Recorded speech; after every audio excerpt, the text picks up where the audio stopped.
Upline Jenny.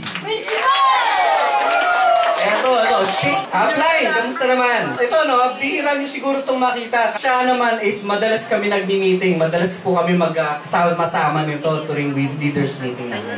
Ang grupo niya, ang pangalan po talaga is Centurions. Eto po, si Upline Jenny. Good morning po sa lahat. Good morning! Positive po tayo ngayon. Dapat lang. Maraming salamat sa pagkakataong ito. It's a privilege sa akin na nandito ako dahil isa po akong hindi naniniwala dati sa una. Ang pinagmulan ko talaga, yung upline ko po ay sa Dubai. Ito pong upline ko ay hindi ko po siya nakita. Through Facebook lang po kami. Pinakinggan ko po siya. Ganun po tayo. Minsan, makinig po tayo. Karamihan pag naririnig natin na MLM, parang ayaw na natin. Pero katulad nitong nagtiwala ako sa upline ko sa Dubai na hindi ko pa siya nakikita, sinubukan ko. Galing po akong alam niyo po ba hindi.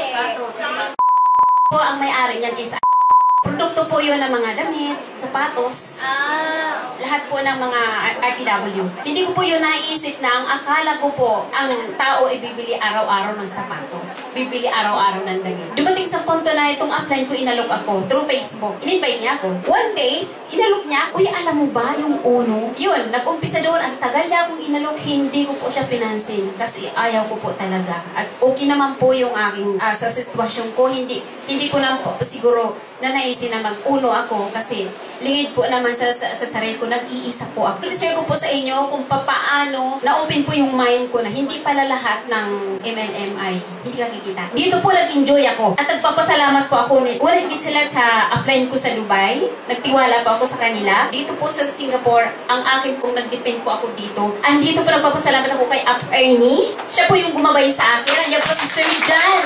Salamat po, Sir Jan. At ang mga leaders na hindi po ako pinabayaan, sila Apkulin, sila Francis, sila Apkichi, si Aprisa, lahat po ng leaders, ang hindi ko na nababanggit.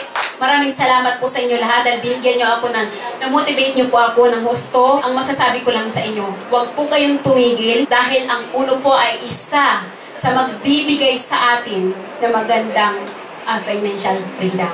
At ito na po, yung kung sino yung, tulad po sa atin ang mga magulang natin ay mga matatanda na, diba? So, huwag na po natin antayin nyo na tumanda at mawala yung magulang natin na hindi natin na ibibigay sa kanila. Ito na po to. Binibigyan na po sa atin. Siguro ito yung kaloob sa atin ng Panginoon para i-bless natin ang pamilya natin. I-bless natin ang ibang tao. Kung baga saan, hindi pa nakikilala ito ng iba, i-offer nyo na. At nakita ko po, yung produkto ng uno ay napakaganda. At ang 10 ways to earn po na napakaganda, wala po tayong pagsisisihan. At ito lang po masasabi ko. Maraming salamat at ako nandito sa uno. Nag-i-enjoy po ako. Salamat.